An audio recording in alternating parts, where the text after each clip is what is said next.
Boa noite para quem é de boa noite, para quem não é de boa noite também. O 15º episódio do Pod Padrão, o podcast do portal de notícias Policial Padrão, está começando a partir de agora. E olha, são 15 edições, 15 entrevistados, 15 assuntos tão importantes. E o assunto de hoje, né?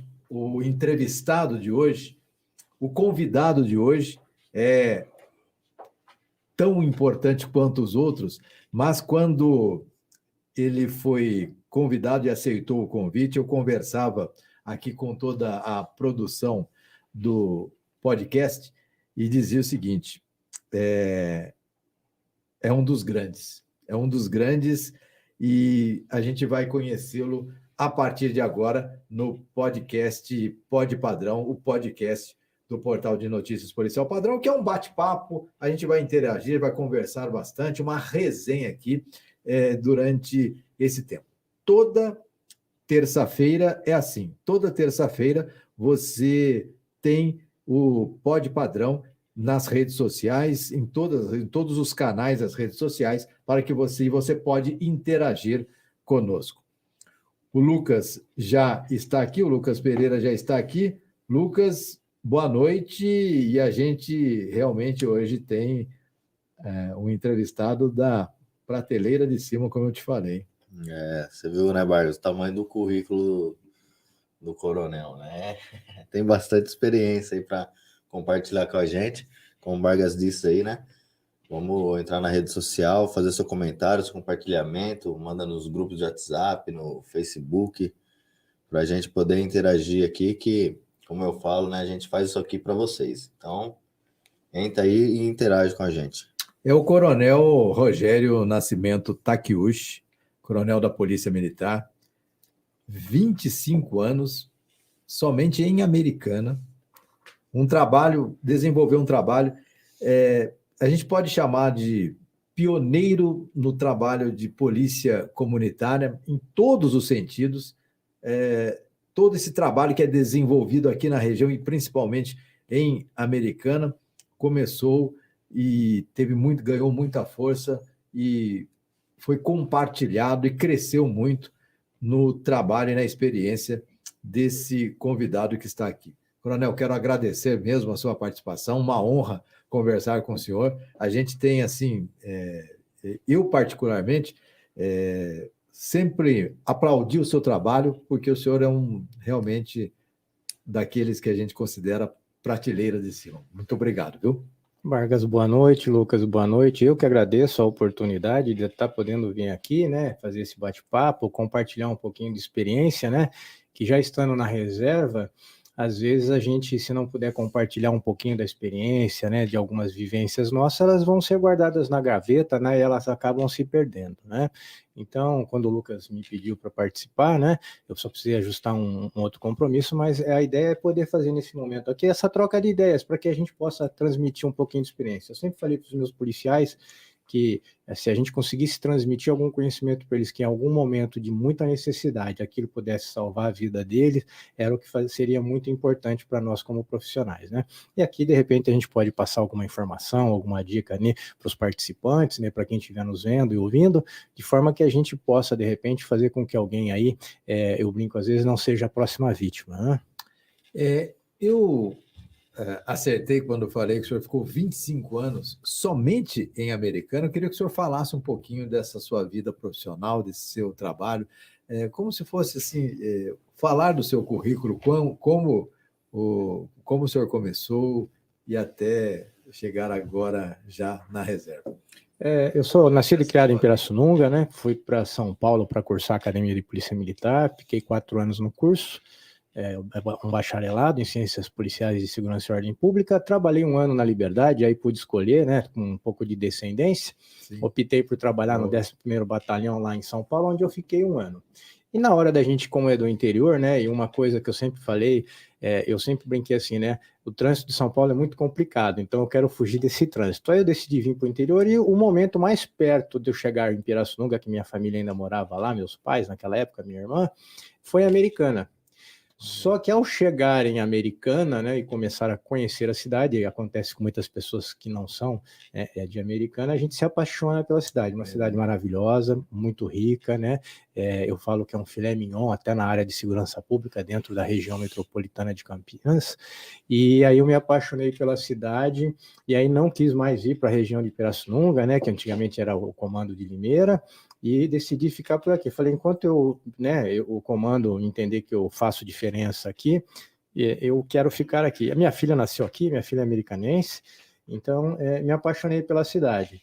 E como a gente tem, né, aqui é uma região muito rica e muita oferta de emprego, então é um pouco complicado você captar mão de obra para a polícia militar numa região muito industrializada que oferta muito emprego com salário bom, que não oferece o risco à sua vida.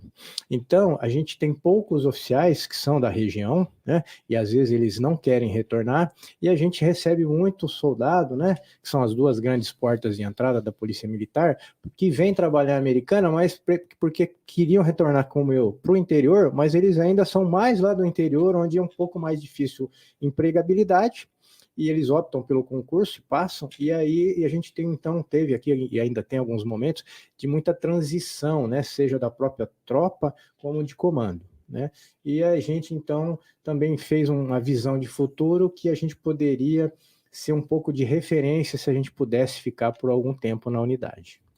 E momentos, certamente o senhor teve muitos momentos em Americana, e se a gente fosse fazer um top 5 desses momentos da sua vida profissional em Americana, cite alguns deles que o senhor, ou ocorrência, ou casos que o senhor atendeu, até trabalho que o senhor desenvolveu, até dentro da polícia comunitária, que é um trabalho sensacional. Um que até me perguntaram semana passada, e às vezes é um pouquinho recorrente, é assim, você já trocou tiro?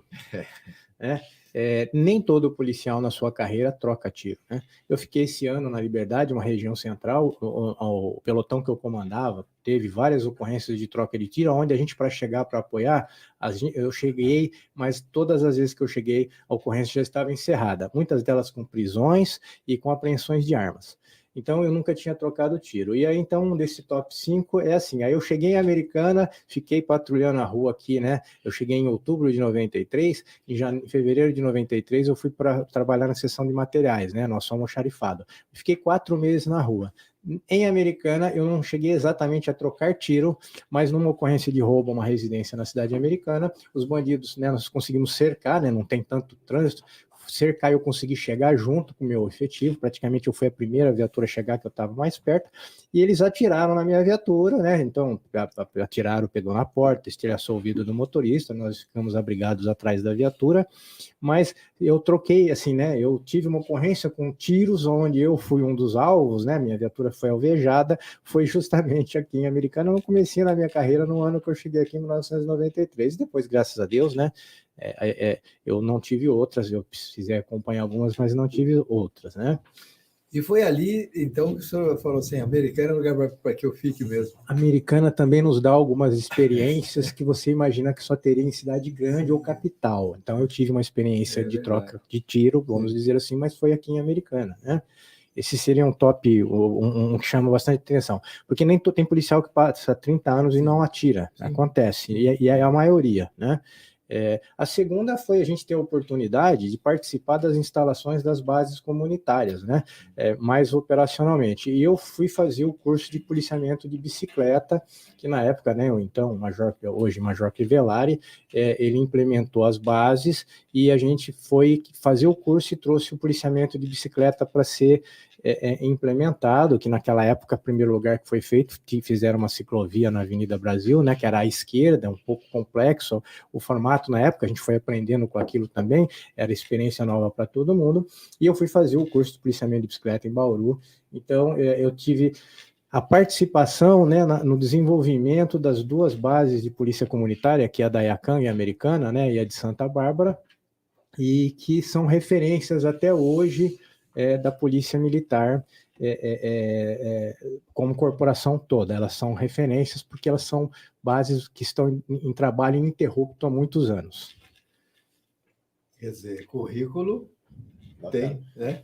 Uma coisa assim que o pessoal sei se vai lembrar, né? Mas vai vendo, né? O projeto, né? Se eu não me engano, do batalhão, que hoje está lá atualmente, né? E o programa, o prêmio de qualidade, foi o senhor que veio galgando aí os trabalhos para poder ter hoje, né? O que tem atualmente, né? Que é o grau ouro de qualidade, o batalhão. Fizemos parte, né? A gente não faz nada sozinho, né? A equipe, mas vamos dizer, um top 3, né? Deixando a carreira, né, o cargo de tenente, segundo tenente, primeiro tenente, promoção a capitão. Quando eu estava para ser promovido a capitão, eu achei que não ficaria em Americana. Não havia vaga. E naquele momento, em Americana, né? Por volta ali de 2004, 2005, o que aconteceu? Iriam criar mais algumas companhias operacionais na PM, e aí criaram a companhia do Zanaga. Então, a Americana, né, ficou com 2 companhias, quer dizer, a Zona Oeste, né, a Anhanguera para a esquerda, né, sentido sul-norte, ficou com uma companhia, na época era o capitão Uchiari, e a Oeste, né, da esquerda, da direita da rodovia Anhanguera, o Zanaga, né, as praias ficaram na minha companhia, e eu ficou numa companhia, que também pegou Cosmópolis, Arthur Nogueira e Giro Coelho. Então, eu achei que eu não ficaria porque eu não teria vaga, né? Porque quando a gente é promovido, se não tem vaga, você tem que ocupar uma vaga onde está disponível. Mas ao criarem essa companhia, faltando alguns meses para minha promoção, eu pude ficar na companhia. Veio um capitão, que depois acabou sendo promovido a major, e abriu a vaga justamente quando ele foi promovido a major, eu fui promovido a capitão. Aí eu também, então, essa lógica, né, ter ficado muito tempo em Americana, também tivemos essas coisas, né, que Deus nos ilumina, né? E aí, o top 3 meu seria assim, aí a gente tinha um prédio alugado ali na frente da Praça Cecília Meirelles, que era a antiga farmácia, 2 andares, começando lá com uma divisão do efetivo e das viaturas, então eu fiquei com 30 policiais, 5 viaturas para fazer o Zanaga, só que assim, parecia pouco, mas para quem tinha viatura que às vezes tinha que vir do centro da cidade para atender as praias, a nossa resposta, a gente estar lá, era algo que todos desejavam há muitos anos. Então, nós primeiramente fomos muito bem recebidos por todos os cidadãos do bairro, o comércio, porque eles já tinham há muitos anos e pediam há muitos anos um policiamento mais perto, e a criação da companhia atendeu essa expectativa, né? Com baixo índice de ocorrências, a gente podia patrulhar muito preventivamente, então fizemos muitas prisões por porte, tráfico, né? Essas coisas, né? E ali o meu top 3 foi que, como o prédio depois de um ano ficou apertado, que a minha companhia foi recebendo efetivo e viatura, a gente foi para praticamente 15 viaturas com quase 140 policiais, o prédio ficou pequeno e nós tínhamos que mudar. E aí a gente pôde construir o prédio, né? Vamos dizer assim, foi um mentor da construção do prédio, da companhia que hoje lá cedia a Força Tática, através de um projeto de polícia comunitária, né? Eu tenho pós-graduação em polícia comunitária, que a gente fez de um momento de uma sementinha, né? O Distrito Industrial Abdo Najar, que fica ali, né, à beira da rodovia, perto do pontilhão do Goodyear, nos chamou para uma reunião porque eles estavam com uma intenção de cercar o Distrito Industrial, que tem cerca de 250 lotes, por portaria e vigilância 24 horas, e eles nos pediram uma reunião com a polícia, com a prefeitura, para ver como ficavam os serviços públicos. A reunião foi às 9 da manhã. A gente participou na reunião de manhã, explicou tudo, né, que praticamente condomínio fechado, a responsabilidade é do condômino, né? Mas ao retornar e almoçar, me veio uma sementinha. Eu precisava de um prédio maior, uma planta padrão da polícia que coubesse meus 150 PMs. E aí eu mandei um e-mail, né, a dona Marilene, né, inclusive recentemente, acho que faz uma semana, a filha dela acabou falecendo, né, da papelaria Adonis, lá no Distrito Industrial. Ela era presidente da associação, eu mandei um e-mail para ela, falei assim, por que você não troca custo fixo de vigilância, portaria, limpeza, por um custo permanente, por um custo físico, a senhora não constrói uma companhia para mim? Talvez entre 600 e 800 mil dá para fazer uma companhia. Os orçamentos que a PM costuma fazer em empreiteira. Ela mandou um e-mail 10 minutos depois, falou, volta para uma reunião agora às 15 horas, que seu projeto está aprovado, nós vamos fazer. E nessa brincadeira, né, a gente fez o que é um projeto de polícia comunitária, por quê? Nós fomos atrás da Câmara, explicamos a necessidade de um terreno institucional que tinha ali na época, houve o projeto do executivo do prefeito para a Câmara aprovou o projeto e houve a cessão da posse efetivamente para a associação. E eles tinham um prazo, né, que foi colocado no decreto, para eles construírem o prédio, e eles construíram um prédio para nós, porque se não construísse naquele prazo, tinha que devolver. Então, o terreno que a prefeitura tinha ganhou a benfeitoria do prédio, que hoje passa a pertencer, então, à prefeitura, mas com um projeto aprovado para que fosse cedido para funcionamento de uma companhia da Polícia Militar. E esse projeto, depois a gente apresentou ao Departamento de Polícia Comunitária da nossa corporação, né? E ele ganhou, acho que no ano de 2007, se eu não estou enganado, ele ganhou o prêmio Polícia Comunitária. Dona Marilene, como presidente da associação, foi reconhecida, né? E porque a gente fez uma parceria dentro de toda aquela filosofia de polícia, que a gente tirou teoria do papel e aplicou na prática, né? Então, hoje o terreno lá é doado. Ele está cedido, acho que por 20 anos, né, para o Estado, é da Prefeitura, a benfeitoria que a associação fez fica para a Prefeitura, mas ele está cedido, salvo engano, hoje por 20 anos, né, para a Polícia Militar. Então é uma cessão. Então esse foi o prêmio, esse foi meu top 3. Aí eu comandei a companhia lá, porque eu tinha alguns problemas de estrutura, qualidade de ambiente de trabalho, que os meus policiais falavam assim, não, como que resolve isso, capitão? Eu falava, resolve se a gente construir um prédio com a planta que atende às nossas necessidades, mas nós temos que ir atrás, não cai do céu. E nós fomos atrás, levou 5 anos, mas a gente construiu. Esse eu diria que foi o top 3, né, da minha carreira. Um trabalho...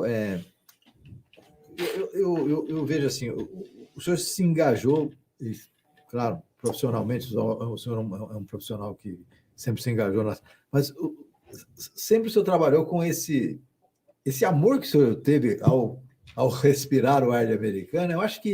Eu penso que isso conduziu toda a sua vida. O senhor sempre, tudo que o senhor fez como se fosse um americanense nato, né? O senhor assim, vestiu mesmo a camisa da cidade, né? O senhor respirou esse ar mesmo, né? Eu, aproveitando essa parte, eu não sabia que ele era de Praça, para mim ele era de Americana. Então, na verdade, eu gosto e sempre tive muita preocupação, claro, com a cidade e os seus cidadãos, mas com a minha tropa. Eu, de qualquer modo, pela minha tropa, eu sei que eu tenho, né? Às vezes a gente, como chefe, tem dificuldade em feedback, né? Mas, assim, eu tive alguns feedbacks que nos levavam a perceber, assim, eu era reconhecido como um oficial linha dura, né, e muito rigoroso disciplinarmente, né, mas que quando o policial trabalhava direito, né, não me trazia grandes problemas, e principalmente aqueles que me ajudavam, né, eu procurava sempre reconhecê-los e valorizá-los, né. Tem um comentário disso daí do Reis, se puder jogar na tela aí. Aproveitar. O Reis que trabalhou muito tempo comigo, né? E aí, indo para um top 4, né? Vamos lá. Ele mandou, exatamente, profissional, amigo Coronel Takeuchi. Me comandou em terceira CIA e grande motivador dos projetos e valoriza o policial, que produzia ocorrências e destaques. Ganhei muitas folgas sobre o comando do Coronel Takeuchi. Gratidão sempre, meu amigo. Eu valorizava, eu não podia pagar dinheiro, eu pagava em folga. Teve gente que trabalhou comigo, como o Reis, por exemplo, por 7, 8 anos, sim, nunca trabalharam Natal e Ano Novo. Eu fazia meu planejamento de repartir o prêmio. Se a gente ia bem, no final do ano, quem me ajudou, a gente tinha tudo isso nas estatísticas, eles ganhavam folga no Natal e Ano Novo para passar com a família. Tem gente que comigo nunca trabalhou Natal e Ano Novo. Que é um grande, belíssimo para prêmio, passar né? Com a família. Mas indo lá para o top 4 também, que vai um pouquinho do que o Lucas falou, assim, que me marca aqui bastante, né? É assim, né? Eu fui um dos primeiros oficiais, né? A gente tem um histórico na PM, né? Esse histórico está aí publicado, né? Nós tivemos o episódio, né? No estado do Carandiru, depois de Diadema. Esses 2 episódios, eu estava na ativa, meu recruta fez os grandes comandantes na época repensarem, porque até houve projetos, né, de lei, como, né, o Mário Covas, falecido Mário Covas, queria extinguir a Polícia Estadual, apresentou, né, emenda constitucional e tudo mais, ou seja, ou nós nos reinventávamos como uma boa Polícia Estadual, ou nós perderíamos, né, talvez essa função. E aí o caminho que a PM optou foi a gestão pela qualidade, né? Como né, na empresa privada são as certificações ISO e tal, a PM se espelhou na Fundação Nacional da Qualidade, começou a preparar oficiais e praças e fazer muito curso, né, naquele começo, de 2000 para 2005. E aí eu fui fazer um dos primeiros cursos da Polícia Militar. Então, em 1999, eu fiz um primeiro curso que era para capitães. Não houve capitães voluntários. O comandante, eu fui voluntário, era primeiro tenente antigo, o comandante me permitiu fazer esse curso. E desde que eu fiz 2 cursos desse, né, na polícia, eu tinha a intenção de fazer coisas, tentei fazer algumas coisas, mas naqueles momentos entre tenente e capitão, a gente ainda se esbarra, porque gestão da qualidade acaba tendo que dar trabalho, você tem que fazer, tem que medir, tem que controlar, tem que inovar. É uma engrenagem muito grande, né? E aí eu não conseguia avançar muito, então eu me coloquei um dia que eu falei para mim assim, né? E aí no nosso regramento, no nosso ordenamento administrativo, o subcomandante é o chefe da qualidade das unidades. Eu falei, quando eu estiver chegando lá, então, como eu não tive maiores oportunidades, né, eu vou tentar implementar. Eu tive 2 grandes, como major, eu tive muita sorte de ter 2 grandes comandantes facilitadores, foi o coronel Marcelo Amaral, depois o coronel Luchiari, né, que foi o primeiro cidadão americanense a comandar a companhia da cidade como capitão, e o primeiro americanense a comandar o batalhão, né, e eu tive o orgulho de ser subcomandante dele. Esse foi o meu top 5 ali também, né, mas no 4, quando eu vi minha promoção, voltei do nosso mestrado profissional, cheguei, pude ver que eu ia ser promovido e ficar aqui como major, e ali major você tem 2 cargos de major, hoje na PM, né? Cada unidade operacional tem 2 major. O mais recruta, ele fica com a parte do que a gente brinca do portão para fora, ele cuida do policiamento, do portão para fora. O mais antigo cuida do portão para dentro, do administrativo, do RH, né, da disciplina, do almoxarifado, etc. E da gestão da qualidade. Mas quando eu vi que eu ia ser promovido a major, eu fiquei 5 meses como capitão interino, né? Foi em outubro de 2014 para 2015. Eu cheguei na sala, eu cheguei e falei assim, ó, eu vou começar a desenvolver o planejamento estratégico da unidade. Então, eu fiz, né, nos 5 anos que eu fui major na unidade, eu desenvolvi o planejamento estratégico da unidade, a gente mandou pessoas fazer curso, nós também ajudamos as pessoas, aí nós iniciamos, né, ele é um programa voluntário na PM, na unidade se inscreve se ela tem interesse. Nós fomos voluntários e nós participamos do projeto, né, do prêmio da Polícia Militar da Qualidade, baseado no caderno da Fundação Nacional da Qualidade de 500 pontos, e começamos, primeiro ano, a gente treinou todo mundo, participou, teve lá um reconhecimento, uma plaquinha, não conseguimos pontuar, aprendemos, passamos por auditoria. Aí no segundo ano, a gente foi avançando. Então, nesses 4 anos que eu fiquei major, a gente conseguiu, foi reconhecimento, depois nós tivemos, né? Conseguimos pontuar, tiramos o grau ouro, melhoramos, inovamos, aprendemos a escrever melhor o relatório. No ano seguinte, fizemos prata, aí escrevemos, melhoramos, inovamos, tal, escrevemos, e no ano que seria 2019, que nós seríamos ouro, quando eu fui transferido, né, para São Paulo. E eu me colocava já nessa função de subcomandante, 2 primeiros anos coordenador, 2 primeiros outros anos como comandante, subcomandante, né, major subcomandante, eu me colocava, gente, se eu ficar para comandar esse batalhão, eu só vou comandar um batalhão que for grau ouro na PM. Essa é o que eu pretendo, a minha visão. 2019 eu fui transferido, eu não fiquei para comandar o batalhão naquele ano. Naquele ano ele foi certificado em ouro, então eu deixei o batalhão certificado em ouro para quem comandou o batalhão. Então esse foi um top 5, né, da gente fazer isso daí, né? E finalmente é o top 4, né? Um top 5, Vargas, para te atender, claro. Seria mais ou menos assim, né? Quando eu fiz o meu mestrado profissional e voltei já com o coronel Luchiari sendo o comandante da unidade, eu tive a oportunidade de aplicar na prática eu fiz o meu projeto de mestrado, foi um diagnóstico, eu retornei com esse diagnóstico, eu analisei estatísticas do Copom por um ano, tal, a gente implementou uma solução para o diagnóstico que eu tinha, que a gente mediu por 4 anos, para melhorar o atendimento, minimizar trotes, porque o trote é muito grande. Recentemente, agora, semana passada, saiu uma notícia, né? Americana é a cidade que tem mais trotes, acho, da região do Grande Comando de Piracicaba. Que atrapalha. Então, assim, aí a gente fez eu tinha o meu diagnóstico, eu desenvolvi um projeto para aplicar na prática para a gente reduzir, inclusive, esses trotes, de forma que a gente otimizasse o policiamento, melhorasse a qualidade do policiamento para melhorar os índices criminais.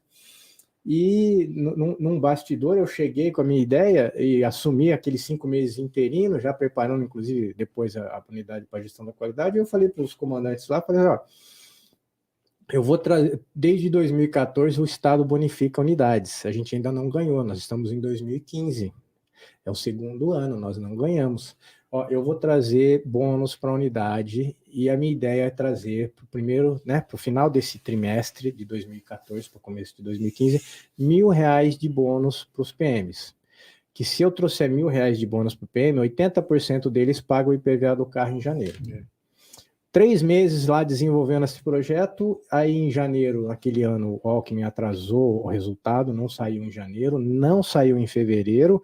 Março de 2015 eu entrei de férias, no meio de março um sargento me manda uma planilha e fala, comandante, capitão, é isso mesmo que nós vamos ganhar? Eu olhei a planilha e falei, eu estou de férias, vou perguntar para o comandante. Mandei uma mensagem e ele me respondeu, é isso. Naquele ano, nós bonificamos não R$1.000, nós bonificamos R$3.300.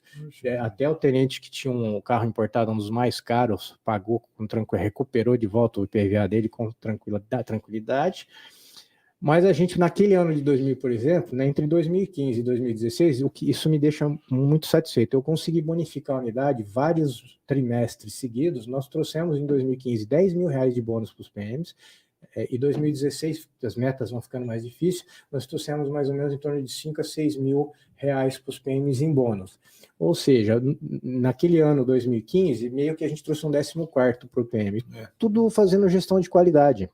Tudo sabendo trabalhar os números, aquilo lá. E que às vezes o PM não percebe, mas era um dinheiro que caía no bolso dele. Só que ninguém ia dar para ele se a gente não fosse buscar. Então, certificar a unidade e poder aplicar uma solução para um diagnóstico e trazer dinheiro para o bolso do PM em momentos em que ele não tem aumento, aquilo nos deixou muito satisfeitos. Seriam 5 momentos. O bônus é um dinheiro que não espera, né? Na verdade. Teve gente que pagou IPVA, pagou o material escolar, assim, recuperou o dinheiro do material escolar e ainda foi fazer uma viagenzinha, né? Quer dizer, é um incentivo, né? É um grande incentivo, né? Até porque o policial, ele se vê ali reconhecido financeiramente, né? Um trabalho que ele... É claro que ele trabalha sempre pensando na sociedade. Ele trabalha pensando sempre em promover o bem, guindado ao vestir a farda, ele sempre está se doando para a sociedade. Mas o incentivo financeiro é importante porque é justamente o que o senhor falou. Desde o IPVA até o material escolar do filho, desde o material escolar do filho até proporcionar puxa, eu vou conseguir ir para a praia. Vou conseguir, né? Vou visitar meus familiares lá no interior. Isso daí é verdade. Essa é a melhor. Poder visitar os parentes. Às vezes está 3, 4 meses sem visitar. Sem poder vir por causa de uma questão financeira. Então, isso incentiva. Quando ele volta para a rua, ele volta muito mais incentivado. Até tem uma pergunta aqui que é mais ou menos a ver com isso daí, né? O Biancarelli mandou. O lendário Kamehameha. Verdade, hein? Eu entrava na rede rádio, eu sempre gostei assim, né? Eu achava muito bonito, desde quando a gente assistia chips na cara, né? Talvez algum jovem não vai saber o que é chips, né? É California Highway Patrols, né? Que é a Polícia Estadual Americana, era o seriadinho antigo, né?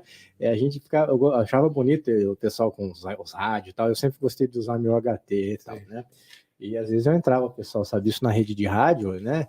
Gente, rouba agora, né? Se pegar essa arma é 24 horas de folga, né? A gente jogava um pouco de álcool na fogueira, aí os polícias ficavam loucos para catar ou prender e ganhar uma folga, né? E conseguia. E quando eu era capitão, eu entrava na rede, que pegava a Americana e a minha companhia, e eu falava isso, e às vezes o pessoal da outra companhia, vale para nós também. Eu falei, não, eu sou capitão, só vale para minha. A força tática não vale, primeira companhia não vale. Aí quando eu fui ser o major coordenador da unidade, aí eu entrava na rede rádio e eu falava, agora vale para todo mundo, quem pegar é para todo mundo. O senhor tem um currículo extenso, somando os cursos rápidos e cursos de especialização, enfim, de formação, são quase 20, né? Ou mais. Eu não lembro, não contei exatamente, mas deve estar por aí, talvez, Vargas, acredito entre 17 que sim. E tá. 20. Do que o senhor sente mais orgulho nessa formação toda que o senhor teve? O que te deu assim, o maior prazer? Falar, poxa, eu acertei e fiz o curso que eu gostava, até porque, e tudo isso que eu aprendi no curso, eu coloquei em prática. Gestão pela qualidade, né? O prêmio da Polícia Militar, a certificação da unidade, né? São coisas que eu fiz lá em 1999, sim. Só consegui aplicar efetivamente quase 20 anos depois, que foi em 2014, né? E que eu consegui fazer, né? Usar aquela, o que eu falava muito, né? O período que eu trabalhei na superintendência do Detran. Eu consigo, porque eu cheguei para me apresentar lá na superintendência do Detran, né, quem era eu fiz uma pequena apresentação, eu falava assim, ó, eu vim da PM, onde eu consegui com a minha equipe certificar a unidade em 5 anos, né, cada grau no ano seguinte. O que significa isso? A gente consegue tirar teoria da prática, né? Consegue tirar a teoria, aplicar na prática e obter os resultados. Eu sou instrutor de tiro, né? Fui instrutor de tiro por 5 anos, já dei aula de polícia comunitária no departamento de polícia comunitária para polícias da América Latina, para polícias de outros estados. Tenho muito orgulho, mas assim, fazer a gestão da qualidade era algo que eu sonhava desde 99, mas precisei esperar um momento e a oportunidade de estar na posição para poder fazer essa diferença. O que não faria sem os 2 comandantes facilitadores e uma tropa. Naquele trimestre, Vargas, aqueles primeiros 10 mil reais que entrou na conta, que foram 10 mil reais aquele trimestre, quando eu voltei, eu tinha, né, o pessoal brinca lá, né, o pessoal falava, esse japonês está fazendo loucura, e eu comecei a fazer umas coisas diferentes na rede de rádio, na prática. E teve polícia que a hora que caiu, né? Porque daí você materializa, né, o resultado da gestão em dinheiro no bolso do policial. Aí teve policial que trabalhava há muitos anos comigo e falava, comandante, o senhor está fazendo loucura, mas a gente acredita no senhor agora porque caiu 10 mil reais no bolso. Pode contar com as loucuras que o senhor vai fazer, pode contar com a gente. Nesse sentido, ele acaba, se materializa, né, e motiva, e o pessoal vê resultado. Então, a gestão pela qualidade, os 4 anos que eu fiquei ali, a certificação da unidade, é uma coisa que me traz muita satisfação pessoal, né?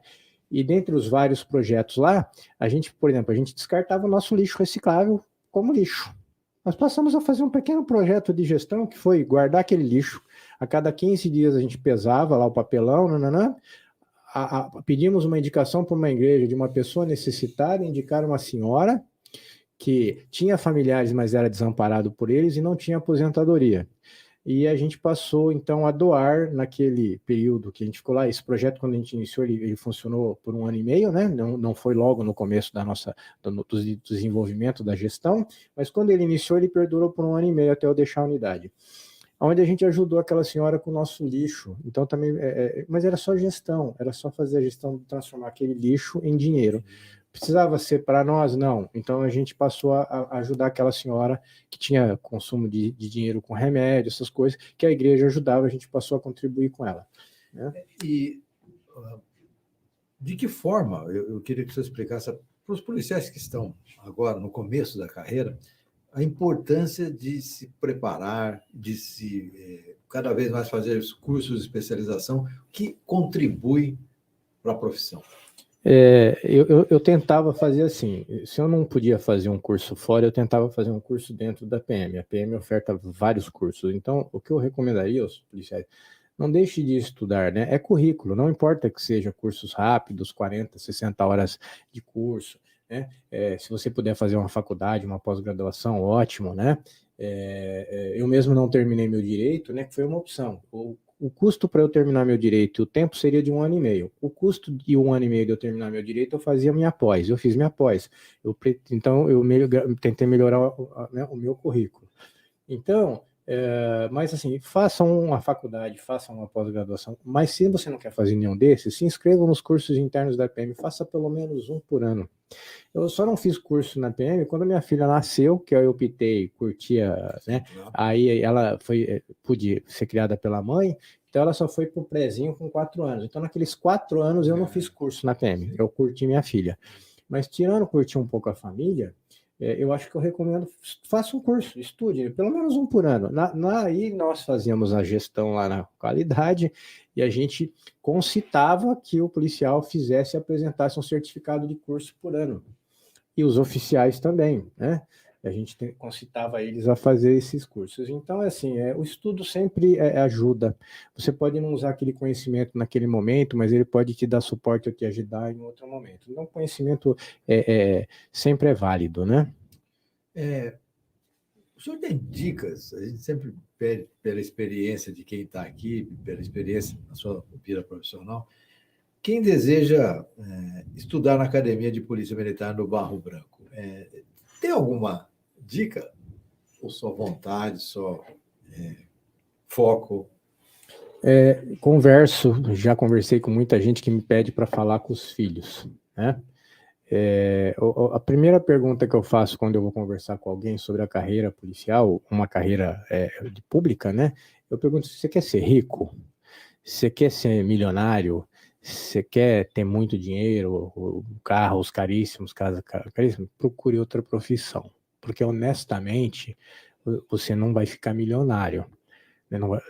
Agora, assim, dá para você estudar seus filhos, dá para você estudar, dá para você se alimentar, dá para de vez em quando viajar. E aquilo que o salário mínimo deve cobrir, todos aqueles itens, né? É possível com o salário? É cansativo como qualquer trabalho. Então, a primeira pergunta que eu faço para qualquer pessoa, assim, se você quer ganhar muito, muito dinheiro, procure ser um profissional liberal, procure construir o seu próprio negócio, né? Siga uma carreira que não seja as carreiras públicas. As carreiras públicas são de muitas doações, né? De doar muito, se doar muito. Agora, se você quer ajudar as pessoas, esse foi um dos motivos de eu, né, ter ido para a Polícia Militar. Eu queria uma carreira que eu pudesse ajudar as pessoas. Então, ser professor, ser um médico público, ser um policial, é uma carreira que vai te permitir ajudar muitas pessoas. Eu sempre falei para os meus policiais, nós salvamos vidas, nós não precisamos ser médicos para salvar vida. Quando você fiscaliza um veículo e você fala para alguém pôr um cinto, ou você, mesmo que autue a pessoa porque ela não está com o cinto, você está salvando a vida de uma pessoa. Então, nós também salvamos vidas, né? Nesse sentido, a minha dica é assim, se você quer se doar e ajudar as pessoas, é uma ótima carreira. Se você quer ficar rico, é melhor ser um profissional liberal. E aí, nesse sentido, você pode procurar a carreira policial militar, no caso, né, ou de polícia, por vocação, ou mesmo até como uma carreira, desde que você queira ajudar as pessoas. Infelizmente, né, a gente está assim, o estado de São Paulo, né, a gente é a polícia mais mal paga do Brasil, né, isso tá nas estatísticas. Então a gente está no estado mais rico do Brasil com a polícia mais mal paga do Brasil, né, com os melhores índices de resultados de segurança pública. E as melhores referências, né, Sim. de treinamento. Então, isso também afasta hoje, a gente percebe muitas pessoas interessadas na carreira policial militar, né? O Coronel está aqui hoje, ele é o entrevistado desse 15º episódio do Pod Padrão, o podcast do portal de notícias Policial Padrão, que toda terça-feira está no ar em todas as plataformas, na rede social, e você pode interagir, você que nos acompanha, você pode interagir conosco. Aliás, Lucas, estão chegando perguntas e comentários aí, né? Tem perguntas, vamos jogar aí. Tem uma pergunta que mandaram no Instagram, tinha lá o questionário, né? Ela perguntou a opinião do senhor sobre o policial militar, o guarda municipal, ou quem tá na rua, né? Pega as ocorrências. Sobre o policial prender e a justiça soltar. O que o senhor tem a dizer sobre isso, sobre o assunto? A gente é treinado, né? A gente forma a nossa mão de obra, né? Nós temos o nosso curso, né, de entrada, que é o do soldado, que é tecnólogo de 2 anos, porque é dedicação exclusiva o dia inteiro, então ele tem uma carga horária de tecnólogo, hoje ele sai tecnólogo, então a gente forma essa mão de obra, e a outra porta de entrada, que é, né, a Academia de Polícia Militar, formação dos oficiais, onde você sai bacharel, né? São 3 anos com carga horária de bacharelado, né? Nesse sentido, a gente tenta ensinar e passar e transmitir para eles, assim, é um sistema.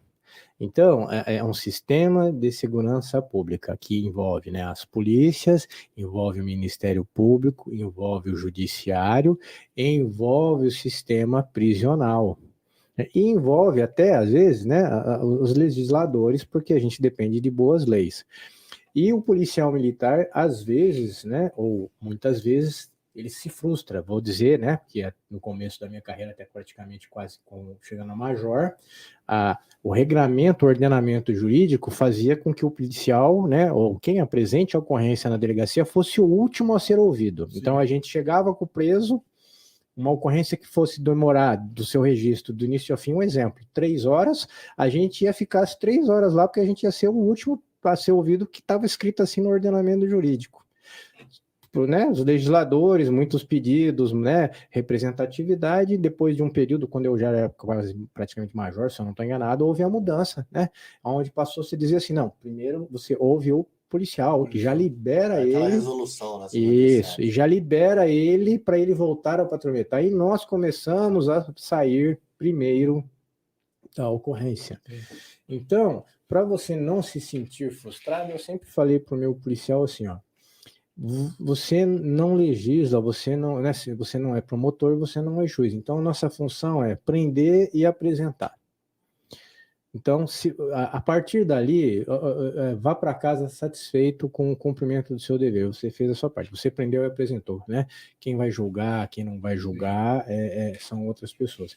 Porque aí é o sistema inteiro, né? Para você chegar, né? E a gente chegar no final do sistema, a gente atua em 2 fases do sistema fortemente. É quando a gente apresenta o criminoso e ele é preso, e depois ele consegue ser, né, o Ministério Público consegue condená-lo, consegue julgá-lo, o juiz condena, mas muitos estão foragidos. Então, se a gente for ficar vendo, a gente pode se sentir muito frustrado, mas eu sempre motivei meus policiais a pensar assim, ó, vamos focar nos 2 momentos que nós trabalhamos no sistema. Quando a gente apresenta a ocorrência que gera a condenação desta pessoa, e, ao mesmo tempo, de ir buscar essa pessoa, porque justiça não é justiça quando ela condena alguém, ele continua foragido porque ele não pagou a sua pena à sociedade. Então, ele só pagará a pena para a sociedade quando ele for cumprir.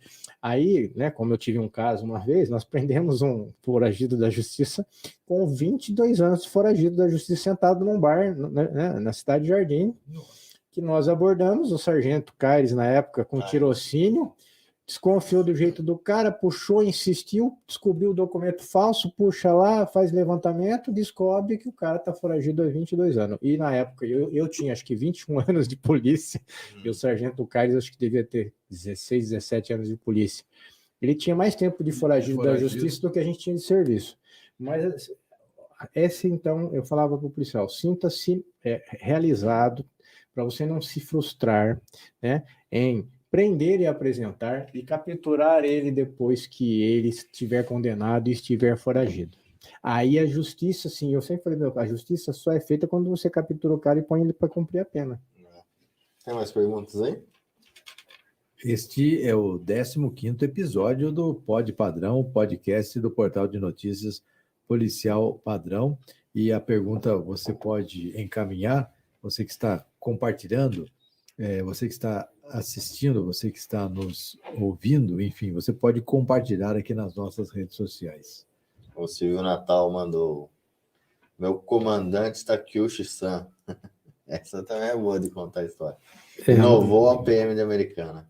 O Natal San, nosso vereador hoje aqui de Nova Odessa, né? Dirigiu, papai meu motorista também, excelente profissional, ficamos muito contentes com a eleição dele, a representatividade dele, né? Pessoa fantástica também, trabalhamos muito juntos, né? E ele foi do POI, da Força Tática, né? Um excelente profissional, né? Nesse tempo todo que o senhor ficou em Americana, o que o senhor, ao sair, ao deixar a Americana, o que o senhor acha que o senhor não conquistou, que teria que, gostaria de ter conquistado no sentido realização, né? Não conquista soberba, nada. Uma conquista profissional, conquista de realização. O que faltou o senhor conquistar na sua vida profissional nesses 25 anos em Americana? no tempo que nós ficamos ali, fizemos a gestão, ainda sem saber da certificação ouro, né? Que só saiu no final de 2019, eu já tinha sido transferido, mas o que a gente pretendeu com a gestão da qualidade que nós fizemos como major na unidade foi deixar alguns legados, né? Até aqui, por exemplo, que a gente comenta que um dos legados seria a corrida Desafio do 19, que aconteceu por 4 anos, né? A gente queria deixar alguns legados que permanecessem independente de quem fossem os comandantes, até por essa rotatividade, mas que eles entendessem que aquela gestão estava comprovadamente seguindo o caminho certo e que algumas, né, daquelas práticas, ou se não quase todas as práticas, poderiam ser mantidas, mesmo que depois inovadas, né, como um legado para a unidade, né? Eu sei que a unidade está, né, acho que na pandemia eu não acompanhei muito, né, esse período que eu estava no superintendência do Detran e também muito corrido de serviço lá, mas assim, parece que ficou suspenso o prêmio da qualidade por 2 anos e agora ele retornou e a unidade vai tentar se recertificar. Se ela se recertificar no grau ouro, eu fico contente, no sentido, quer dizer, a gente deixou um legado, que a gente deixou uma gestão preparada de grau ouro, em que a unidade recebeu aquilo como legado, independente de manter ou não algumas práticas, inovar ou não algumas práticas, mas a recertificação no prêmio de grau ouro vai dizer que algumas coisas ficaram como legados, que foram tratadas como legado pelos comandantes que passaram depois de, né? Eu não fui um comandante, mas que passaram depois do comandante Mucchiari. Se eles não se recertificarem, a gente percebe que a gestão perdeu qualidade, não que ela é ruim, né? Mas pode ter, e aí você perde um pouco de legado, né? De conhecimento. Então, eu espero nessa hora que sai o resultado do prêmio desse ano que eles se recertifiquem no grau ouro, seria bem interessante isso. O senhor, nesse tempo, o senhor não comandou a unidade em Americana? Interinamente apenas, né? Assim, férias do comandante, ou algum motivo interino, ou respondendo por alguns dias, né? Mas não era o titular, né? Eu não fui o titular, eu fui comandante, né? Em São Paulo, do Batalhão de Pirituba, 49M, onde fica a minha foto na galeria de comandantes, mas aqui eu fui apenas o comandante interino, respondendo, não o titular, né? Mas o senhor sabe o senhor sabe que a sua foto pode não estar na galeria de fotos ali da unidade do comando. Mas o senhor sabe que a sua foto está na memória de cada um dos tantos cidadãos que o senhor ajudou, de tanto que o senhor construiu na cidade americana. Quando a gente fala em polícia militar, isso estou em outra cidade, trabalhando em outra cidade, e quando a gente fala em polícia militar, a sua imagem vem sempre. Os mais antigos, eu sou até um pouco mais antigo, mas aqueles, né, Lucas, um pouco mais antigo que os outros eu sou. Né? Um pouquinho. Mas os mais antigos sempre, aqueles que passaram nas últimas gerações, anos 90, os anos 2000, sempre lembram a imagem da polícia militar, é a sua imagem. Então, o senhor pode ter certeza que se o seu quadro não está lá na parede, mas está na lembrança, que é o mais importante, do cidadão, da sociedade civil aqui americana, isso com certeza. Ô Vargas, você falando nessa parte aí, assim, você tem muitos anos de imprensa, né? A gente fala, né, que hoje em dia a imprensa com a polícia militar, ela é muito, assim, complicada, né? Eu, por estar nos dois, né, eu vejo, né? O policial fala... às vezes, né, o guarda, né, fala que não dou entrevista para a imprensa. É tão simples. A hora que você pegou uma ocorrência, que nem fala, né, para falar mal da polícia tem vários, para falar bem tem poucos. Então aproveita essa oportunidade que a imprensa está te dando para você falar o bom trabalho que você fez, né? O cara fala, não quero falar, porque né? Então, aquela oportunidade. E na época dele, sim, foi muito bem feita essa parte de relações públicas, né? A imprensa, a polícia, divulgação de ocorrências. Acho que foi um dos anos que mais... a gente fez dentro da gestão da qualidade, né? A gente tinha assim, né? Sempre a gente tem as opções, né? Eu nunca gostei muito quando a gente vê nas algumas matérias assim, né? Consultado a Polícia Militar não respondeu, não. Eu acho que a gente perde uma oportunidade. Então, a gente acabou aproveitando tecnologia, que foi o WhatsApp, isso foi para o meu relatório de gestão, como uma inovação na época. A gente montou um grupo lá, né, de WhatsApp, no período que a gente ficou, né? Fizemos aula de tiro, método Giraldi, levamos a imprensa, levamos promotor e juiz para atirar. Então, nós abrimos assim, é melhor a gente se comunicar, né?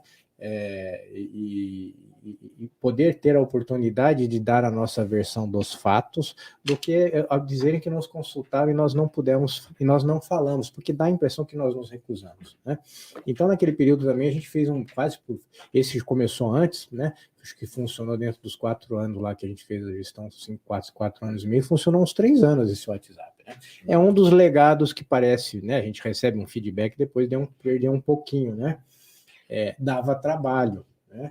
Você se comunicar com a imprensa. Mas a gente também fez algumas coisas, por exemplo, a gente foi em alguns outros órgãos de imprensa, trocamos ideias, trouxemos alguns órgãos de imprensa para falar com a tropa, mas o mais importante para os nossos policiais, a gente sempre falou, não tenha, né? Você tem o apoio do comando para dar entrevista. Eu acho que o policial saber que o comando diz claramente para ele que ele deve dar entrevista técnica, falar da ocorrência, se posicionar para não deixar uma vacância, né? É importante. Teve um caso, esse foi um caso bem específico, né? Que foi morto um policial militar ali em Santa Bárbara, né? Que trabalhava em Santa Bárbara, ele tinha saído de serviço, depois de 2 dias da folga de 48 horas ele tinha que voltar ao serviço, ele não apareceu. Então, iniciou-se buscas, começou-se a buscar, e se descobriu que ele tinha saído do bico e não tinha chegado no serviço da PM, depois encontraram ele no canavial, né? Né? E a imprensa estava lá, como estava no canavial, o pessoal resguardou, eu fui para o local, na época era um outro major, comandante interino também, e a imprensa respeitou tudo, mas eu falei, nós vamos dar uma entrevista, o comandante vai falar com vocês. Aí o comandante estava indo embora, eu falei, comandante, a gente fez de dar alguma informação para a imprensa. E às vezes a gente tem, não, eu prefiro não falar nada. Eu falei, se o senhor não falar nada, a imprensa vai publicar o que ela quiser. Se o senhor não falar, o senhor me permite falar?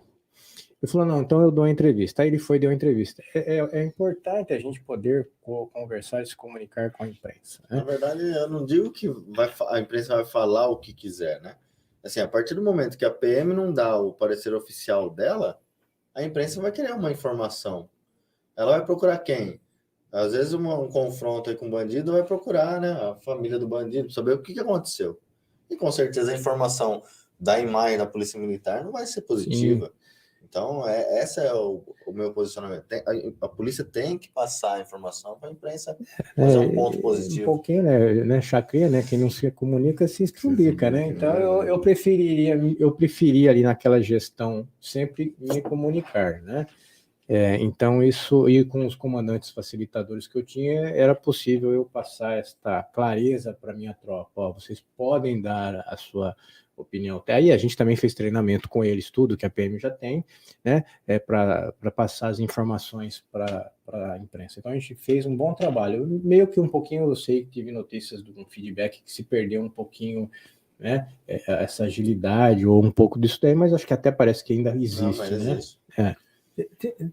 Tinha uma pergunta aqui que eu gostaria que fosse retornasse. Uma pergunta ao coronel está aqui hoje sobre a interação aqui, o Silvio estava fazendo. Boa noite. Qual a visão do coronel em relação às guardas municipais? Um abraço a todos. É o Charles perguntando, coronel. Esse é um ponto bem emblemático, né? Desde que eu cheguei aqui, né? Eu me recordo que quando eu cheguei aqui recruta, né, até é uma impressão um pouco minha ainda hoje, apesar de todo o tempo, né, no começo, quando eu cheguei aqui, né, Constituição recente, eu era 92, 88, né, as guardas voltando a ter um destaque, né, foram colocadas no parágrafo da Constituição lá, né, então o que aconteceu? Eu tive muitos comandantes que me falavam, né, eu não vou dizer brigar, mas assim, me davam ordens legais, que me faziam, como policial de rua, tenente de rua, até mesmo como capitão. Cheguei a ter algum comandante assim, que nós tínhamos que entrar em conflito com algumas atitudes ou com algumas ocorrências onde nós tínhamos guardas municipais. Então, a impressão que eu tenho naquela época, eu peguei, né, eu tive um pouco de má fama com as guardas, né, que eu era um oficial que não gostava de guarda. Que na realidade eu tinha ordens que não eram ilegais, que meus comandantes, alguns deles me davam e que eu tinha que cumprir. Quando eu passei a ser capitão e major, né, então podendo participar e ser um gestor mais forte, e pensando em gestão de qualidade, né, eu sempre procurei tentar integrar, né, o trabalho. Mas em que sentido eu tentei várias vezes, a gente começou a fazer trabalhos assim? Integrar para que a gente organizasse e evitasse sobreposição. Porque o que muitas vezes acontecia era assim, você ia numa ocorrência, você tem 10 viaturas um exemplo, 10 viaturas da guarda, 10 viaturas da PM, o resto da cidade está desguarnecida. Então, eu vou dar um exemplo que a gente fez naquele período de gestão. A gente sentava para fazer o final de ano, que a gente vai ter agora, né, que a gente chama Operação Papai Noel, a gente sentava com a guarda e falava assim, onde você vai pôr sua viatura? Onde vocês querem pôr as suas viaturas? Eu vou dar um exemplo. Aí teve um ano que falou assim, a gente quer fazer o centro. Eu falei, tá bom, então no centro eu não vou pôr viatura minha, porque senão eu vou fazer sobreposição de meios. Se eu puser 2 num lugar, vai faltar num outro lugar, e a gente já não tem muito, e tem muito lugar para patrulhar. Então eu fazia isso. O meu trabalho junto com as guardas, nesse sentido de gestão, foi tentar equilibrar os meios. Aí, por exemplo, teve um ano que a gente não pôs viatura no centro. Meu comandante chegou um dia, nesse período, depois do dia 10 de dezembro, acho que era quase 18 de dezembro, ele chegou assim, me chamou na sala dele, Takeuchi.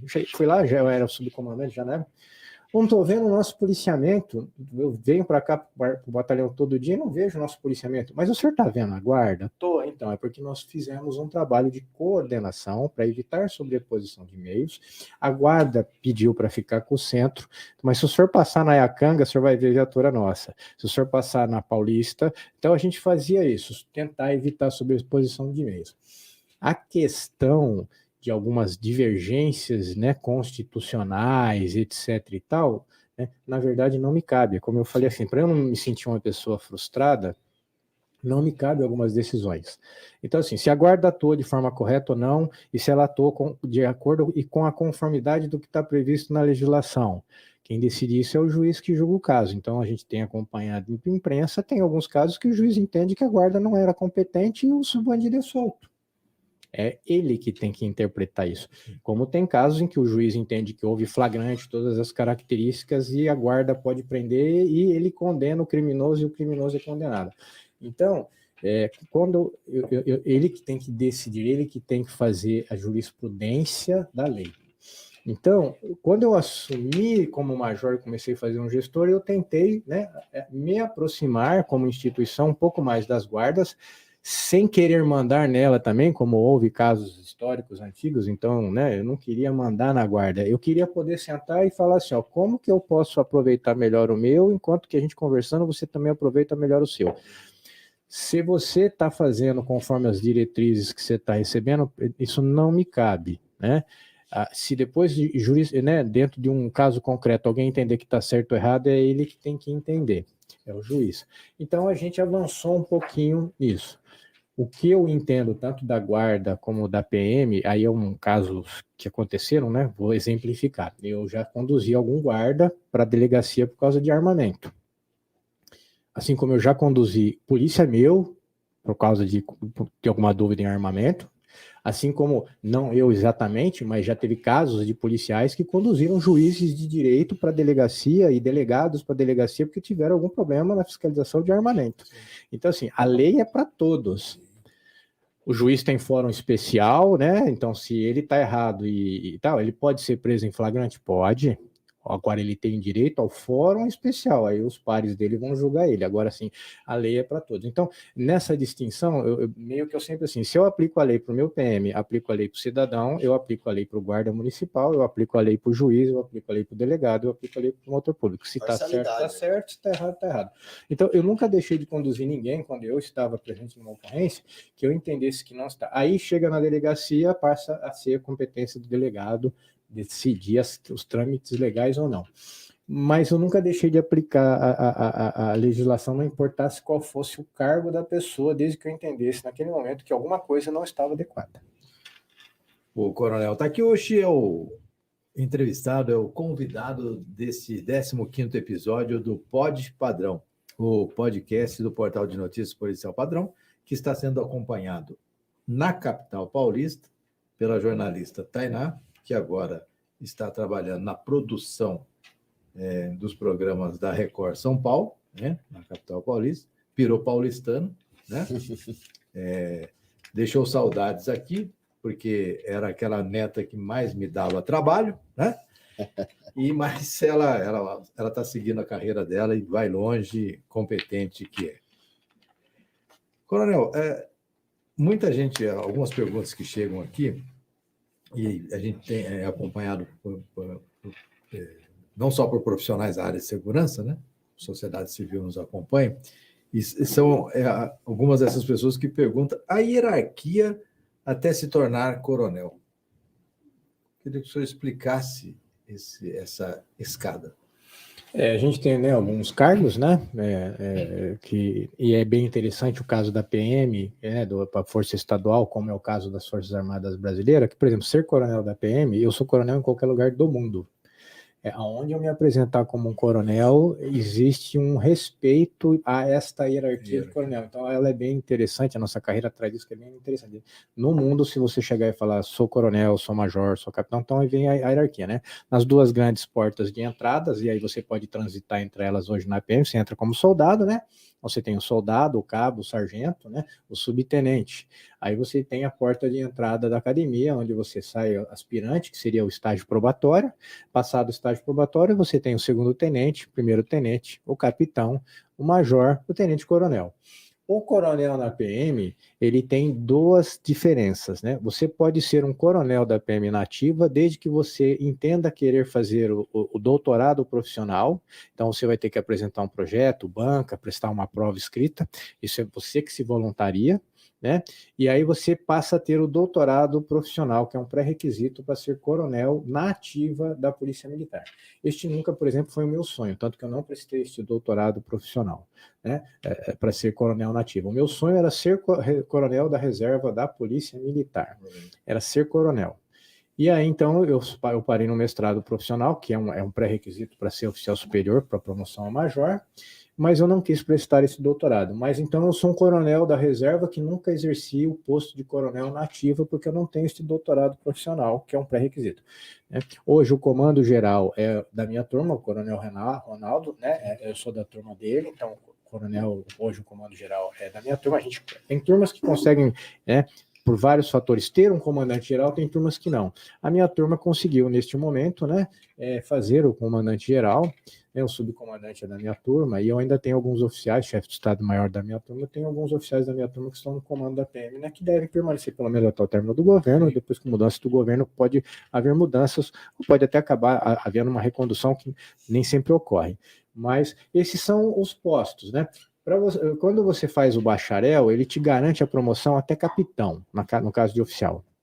Aí, para você ser oficial superior, você tem que fazer o mestrado profissional. Prova, projeto, banca, né, etc. e tal, né? E aí, ele te garante a promoção até coronel da reserva. Agora, se você quiser ser um coronel nativo, aí você tem que se desafiar para fazer o doutorado, passar, ter o projeto aprovado, cursar.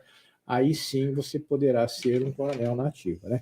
Mas isso também não garante que você será. Ele te dá o pré-requisito, mas tem mais gente com doutorado do que vagas, então também nem todos conseguirão atingir este cargo na ativa. Coronel, a gente já falou da prova do 19 de corrida, né? Que eu acho bacana pra caramba. A primeira corrida que eu participei foi a do 19, eu me senti muito bem. Porque você não... Assim, eu tava treinando, eu falei assim, cara, não tô preparado ainda eu fui de 5 km ainda, né? Você chega lá, você fica empolgado, né? Pra você correr, né? Incentivo de todo mundo que tá lá, né?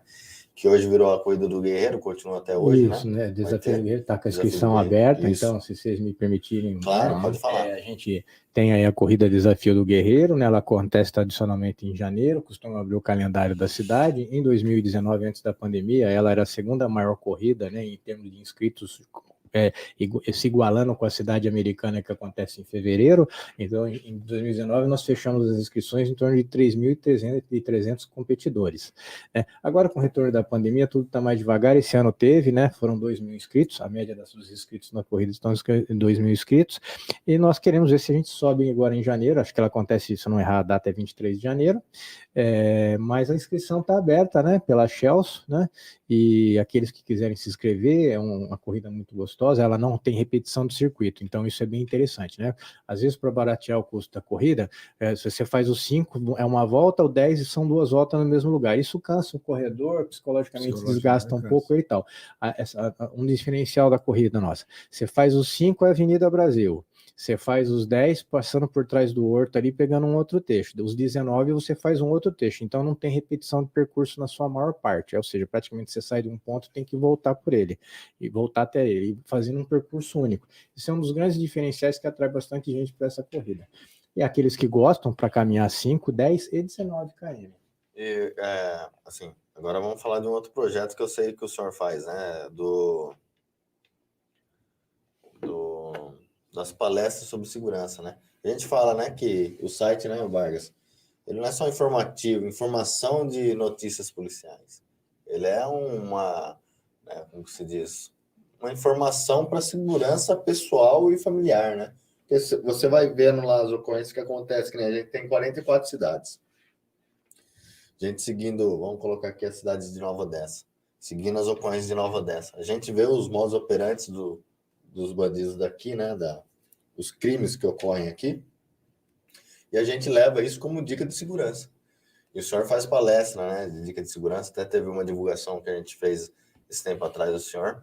Fala um pouquinho para a gente dessas dicas de segurança, se o senhor puder passar. Então, a gente, né, teve uma oportunidade junto à Escola de Negócios da CIA, né, da Associação Comercial e Industrial de Americana, há 2 anos atrás, ou 3 anos atrás, né, que eles abriram a grade dos professores não só a temas voltados ao comércio, e eles sempre precisaram de policiamento ou de alguma informação e iam até o batalhão. Então eu fui lá e apresentei um projeto, também tive que apresentar, defender um projeto junto na época a diretoria da CIA, na época, hoje quem estava na banca inclusive é o presidente da CIA, né, e a gente apresentou esse projeto de levar este curso para que as pessoas pudessem, 2 coisas importantes nesse curso: identificar hábitos seguros e saudáveis de fonte segura, porque o que a gente observa muito em ocorrência, principalmente para aquelas pessoas que sofrem, né, tem algum problema de segurança, um furto à residência, um roubo, qualquer coisa, é que assim, da onde ele tira a ideia de como ele vai se prevenir para que não aconteça de novo, e muitas vezes ele não vai buscar essa ideia junto a um policial ou a um profissional da segurança, ele vai tirar de alguém que fala alguma coisa para ele, de uma internet e tal. Então o curso tem esse objetivo, a gente mostra hábitos de segurança saudáveis para eles, e hábitos, né, por vários livros hoje que você pega, inclusive, né, os 7 hábitos das pessoas muito eficazes, etc. Hábitos podem ser treinados.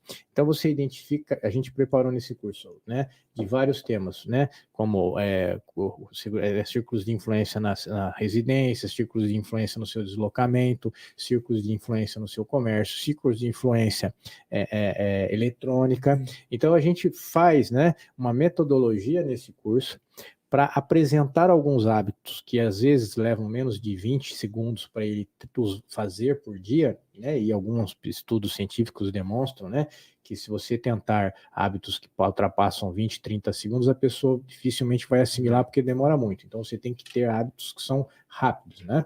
E aí você, nesses cursos com base nesses temas, você apresenta alguns hábitos que ele pode assimilar e você mostra para ele como esse hábito é importante, né? E aí é um hábito rápido e fácil dele aplicar na prática, e vem de fonte segura, né? E a gente então tenta moldar este hábito, pensando de forma micro e de forma macro. O curso é micro. Se eu pego e melhoro o hábito de uma pessoa, ele melhora a segurança da casa dele e da família. Se mais de uma pessoa na rua, por exemplo, faz esse curso, ele melhora a segurança da rua. Se mais pessoas de outras ruas fazem esse curso, ele melhora a segurança do bairro. Aí nós estamos indo para o macro. Melhorando a segurança do bairro, de vários bairros da cidade, você melhora a segurança da cidade. Melhora as estatísticas da segurança pública e você torna o município uma comunidade segura. Então a gente tenta partir de um micro para fortalecer o resultado no macro. A dificuldade é que o curso era gratuito, teve um semestre, mas a gente, por exemplo, não conseguiu compor turma, né? A gente trabalha com pelo menos 10, a gente teve 14 inscritos, na hora da confirmação, na segunda-feira o curso começava na terça, 7 não confirmaram poderia. Aí a gente ia ter essas 7 pessoas. Aí, às vezes, ainda falta alguém, então a gente, por exemplo, não pôde fazer esse curso. Teve o chamamento, era gratuito, tivemos os inscritos, mas não tivemos as confirmações. Eu falo que é que nem o consegue, né? E ele não A aconteceu. reunião não consegue. Isso. O pessoal fica reclamando de segurança, meu bairro. Chega na reunião não consegue, que vai ter todo mundo lá, né? O delegado de polícia, um coronel, um subcomandante, um major, né? O comandante da guarda, não sei se você participou. Todo mundo da área de segurança vai estar lá para o cara expor o problema que ele está tendo no bairro dele. Chega lá, não está, né? 3 pessoas. Então, Aparece, é um curso que pela Escola de Negócios da CIA é gratuito, né? Mas assim, se de repente também, né, particularmente alguém quiser, a gente pode conversar e aplicar. Condomínios, essas coisas a gente também está à disposição. Um exemplo simples de mudar hábitos, né? Você quer reduzir o consumo de açúcar, mas você adoça o seu café com 2 colheres de sopa. O que é mudar um hábito? Então, em segurança seria a mesma coisa. Tá? Você não precisa mudar a pessoa inteira. Você só muda o hábito dela, identificando o ponto crítico. Troca a colher. Aí você tira a colher de sopa e ele continua adoçando o café com açúcar. Só que ele vai usar 2 de chá. Sim. Aí ele vai atingir o resultado esperado, uma orientação de fonte segura, e ele vai atingir o resultado de consumir menos açúcar, sem deixar de tomar o café com açúcar que ele gosta. Então, o curso tem muito disso, de apresentar hábitos de fonte segura, rápidos e que podem ser incorporados no seu dia a dia. Onde que a pessoa pode buscar se inscrever nesse curso? Né? Então, pode ser que aconteça. Né, se seguir o senhor é mais fácil, porque daí vai apresentar. Se puder acompanhar, né? Eu tenho a minha página, né? Coronel pode Rogério passar todas elas, por favor. Eu tenho a página Coronel Rogério Takiuchi, né? De Facebook. E só a página que eu tenho para centralizar as informações ali. Se quiserem curtir minha página, vão digitar lá, né? Coronel Rogério Takiuchi, né? Facebook, vai achar minha página na internet. Curtir lá, a gente passa algumas informações. Quando tem curso, a gente dá algumas dicas de segurança, posta alguma matéria que tem interesse, né? Coronel Rogério Takiuchi. Isso, né? Então é o que a gente trabalha, né? Eu não abri outras páginas, né, Instagram, essas coisas, porque daí você começa a a maioria, muito. Na verdade, está no Facebook, né? Você começa a dissipar muito, então eu preferi concentrar por enquanto numa única página. Tem o Renato, o Lucas, fazendo Renato pergunta. Silva Branding. É isso? Isso. Coronel, como a polícia avalia os movimentos da criminalidade, o registro de boletim de ocorrências e chamadas do Copom? Ou existem ferramentas que possibilitam a análise dessas estatísticas? É uma pergunta bem legal, que a gente pode falar um pouquinho rápido aqui do Copom, né? Então, assim, né, a polícia, ela centralizou, né? Por exemplo, hoje, qualquer cidade do comando de Piracicaba, né, que liga no 90, ele não é atendido, então, Americana, eu ligo no 90, eu sou atendido em Piracicaba. São João da Boa Vista, eu ligo no 90, eu sou atendido em Piracicaba.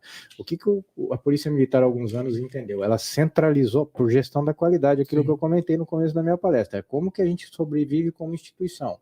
Melhorando e fazendo a gestão da qualidade. Uma das coisas foi acompanhar as estatísticas e entender como é a dinâmica do policiamento. Para isso, a gente precisava ter uma forma de centralizar as estatísticas para análise. Hoje todo capitão, major, coronel e sargento pode sentar no computador da PM com sua senha e entrar online nas estatísticas do Copom, de todas as ocorrências. E aí, de acordo com cada nível, o sargento no seu nível, da sua sub-área, o capitão da sua sub-área, o major do batalhão, você consegue ver, né, como estão as estatísticas e as ocorrências. E trabalhar em cima disso. Isso. Né? Então, existem as estatísticas. Minha pós-graduação, quando eu fiz, né, e o meu mestrado também, que eu fiz, eu analisei estatísticas de um ano do Copom. Onde que eu peguei? Entrei no computador com a minha senha, baixava as estatísticas e fazia as tabulações que eu necessitava. Dentro desse meu mestrado, que eu apliquei por 4 anos aqui, o que você identifica é isso. Você tem muito trote, né? Eu só não diagnostiquei o custo, porque de verdade, eu acho que eu ia ficar muito triste com quanto que eu gasto de manutenção, de hora paga pelo PM e de combustível que eu gasto para atender trote, né? Para atender. Então, assim, o mínimo, a menor quantidade de ocorrências são as criminais. A maior quantidade de ocorrências são as assistenciais, né? E então, a gente começou no meu trabalho, por exemplo, a diagnosticar e fizemos um projeto que, assim, né? Para você, se eu não tenho a certeza de como identificar um trote, eu posso desenvolver um mecanismo que está sob o meu controle para eu diagnosticar o trote? Sim. Aí um exemplo que a gente fazia na prática os 4 anos que eu patrulhei aqui, né? Fui como o gestor. E fui depor num caso na delegacia, que eu fui intimado, já aposentado trabalhando no Detran. Então, vou usar esse caso real, que eu fui lá na delegacia para depor. Um vizinho liga dizendo que a vizinha está apanhando do marido, violência doméstica. Qual é a metodologia que a gente desenvolveu e a gente aplicava? A gente não despacha a viatura, nós não mandamos a viatura na primeira chamada. A gente vai aguardar uma segunda reiteração. Se a segunda reiteração vem da mesma pessoa e as informações não mudam, nós não despachamos a viatura, porque o índice, né, da tabulação do estudo que eu fiz demonstra que pode ser um trote ou uma ocorrência não de acordo com o que ela está sendo relatada. Né? E se a pessoa depois, na terceira, ligar e não mudar, a gente encerra a ocorrência. Todavia, a primeira pessoa liga e fala, ó, né, eu sou o vizinho do número 10, no 9 estão batendo na mulher. Aí entra uma segunda chamada, fala, eu sou o vizinho do 8, então uma outra pessoa liga e relata o mesmo problema. Opa, estatisticamente, a tabulação indica que esta pode ser uma ocorrência verdadeira. Né? E aí, então, você, na segunda ou na terceira chamada, se ela tiver mudanças de informações, né, ou tiver demonstrando que pode estar acontecendo, a gente despachava a viatura. Com isso, nós reduzimos o tempo de trote, reduzimos o gasto com combustível, o tempo que eu gasto pagando a hora daquele policial e punhamos ele e mantínhamos ele patrulhando no lugar que eu precisava prevenir o crime. Então a gente desenvolveu uma metodologia. Eu fui intimado e fui depor porque perguntaram assim, não, mas está ocorrendo um crime. Eu falei, ó, primeiro que o relato não é de um crime. O relato é que está havendo uma briga. Briga não tem tipificação penal no Código Penal. E segundo a metodologia que eu apliquei com base no meu mestrado profissional, né, só houve uma chamada e depois ninguém mais chamou, nem a vítima, nem outro vizinho, nem um cidadão passando na rua, ninguém chamou. E nunca se identificou essa pessoa, porque aí aquela pessoa mudou de lá. Sim. Mas o que a estatística mostrava? O vizinho estava irritado e com o saco cheio, sim, de que estava tendo briga de vizinho direto e quer que a polícia vá lá e fica resolvendo o caso de perturbação do sossego para ele. Né? E não é uma ocorrência de gravidade. Então, a gente passou a otimizar, assim como eu fazia aquele, né, trabalho de coordenação junto com a guarda para otimizar os meios, usar melhor um pouquinho de cada um, eu estava usando melhor um pouquinho do meu, né, despachando as viaturas para ir. Eu vou dar um outro exemplo que aconteceu na Avenida da Amizade. Uma ligação dizendo que tinha uma pessoa na Avenida da Amizade apanhando de 10 caras. Tá. Aí, manda a viatura ou não manda? Não manda. Não manda. Espera a segunda chamada. Nunca ocorreu a segunda chamada. Como que outras pessoas, para quem conhece a Avenida da Amizade, era por volta de 16 horas da tarde, outras pessoas não viriam uma briga generalizada onde uma pessoa estava apanhando de outras 10? Nós teríamos provavelmente, se fosse verdade, 2, 3, 4, 5 ligações de fontes diferentes dando relato da mesma coisa, o que pelo nosso, né, metodologia indicava que era verdadeiro. Então assim, o que a gente diagnosticou? De 100% das chamadas, quando a gente aplicava essa metodologia, a gente deixando na espera para a segunda ou terceira chamada, normalmente eu entrava 60% de uma segunda chamada, uma média, que relatava a mesma coisa, porque vinha da mesma pessoa que fez a primeira chamada. Aí a gente não mandava a viatura, não entrava a terceira chamada, e não vinha chamada de mais ninguém, e não vinha chamada de vítima. Por quê? Porque, na verdade, o que estava acontecendo ali não era um crime que necessitava da intervenção da polícia, era alguma coisa que estava acontecendo que não era um crime, mas a pessoa estava incomodada e ligava para a polícia. Então, na segunda chamada, a gente caía para 10% de terceira chamada só. Aí, na terceira chamada, nesses 10%, a gente mandava a viatura para, né, não ter a cautela e tal. E aí, assim, isso gera muito despacho de viatura, muito consumo de viatura, tira a viatura da onde está acontecendo o crime. Então, né, tentando responder a pergunta ali, tem como acompanhar estatisticamente, online. Os Copons hoje atendem todas as ligações para centralizar a estatística e pedir os comandantes a analisar os relatórios e fazer diagnósticos melhores e posicionar melhor as suas viaturas. Inclusive, você, não sei se ainda está funcionando, quando eu estava na ativa, você abre a tela e você vê a viatura andando, porque a viatura tem GPS, né? Você vê onde está. Então, agora tudo depende de como você quer desenvolver um projeto e como o batalhão trabalhava a gestão da qualidade, a gente desenvolveu um projeto em cima do meu diagnóstico que foi meu mestrado. Olha aí. Legal. Agora é o terceiro projeto, que é o evento acho que é o terceiro, né? Não sei se aí o Nipo, né? Aposentado, o Vargas até me Pois perguntou o isso que eu perguntar. faço, né? Então, assim, a gente... O Vargas tem que levar a patroa lá, viu, cara? Eu sou sócio fundador, né, e atual diretor voluntário da Nipo Americana, uma Nipo recente, foi criada em 2020, uma Nipo nova. Nós descobrimos em 2019 que nós temos uma grande colônia de descendentes de japoneses na cidade americana, e nós fizemos em 2019 um grande festival, e que por causa da pandemia não podia ocorrer de novo, mas nós vamos fazer agora no dia 19 e 20, lá no CCL, né, o Festival Nipo Brasileiro 2022, onde nós vamos ter 32 expositores de bazares com meia de anime, camisetas de anime, utensílios orientais, poltronas para massagem, móveis, vinhos, doces, queijos, e vamos ter 21 expositores de alimentação, com uma grande variedade de comida japonesa, mas também trazendo algumas comidas brasileiras, para atender aquelas pessoas que gostam de ir no evento oriental, mas não gostam da culinária japonesa. Vamos ter um espaço kids com infláveis muito grande, e vamos ter uma grade de apresentações que está variando aí numa média de 10 shows no sábado e 10 shows no domingo. Nós estamos publicando, né, na página aí no Instagram da Nipo, né? Nipo Americana, se puser lá, você acha o Instagram. Nipo Americana, Facebook e Instagram. Nós estamos publicando uma grade, a grade está em atualização, que nós estamos negociando ainda até o dia 19 e 20 ainda alguns shows, mas nós devemos ter lá no auditório do CCL em torno de 10 shows por sábado e 10 shows no domingo. A maior parte deles, né, com shows orientais, né? Vamos ter 2 concursos cosplay com sorteio no sábado e no domingo. Normalmente você vai num festival assim, tem um concurso cosplay com um prêmio, né? Com primeiro, segundo e terceiro lugar. Nós vamos fazer no sábado e no domingo com prêmio. Primeiro, segundo e terceiro lugar, se eu não estou enganado, no sábado e também no domingo, né?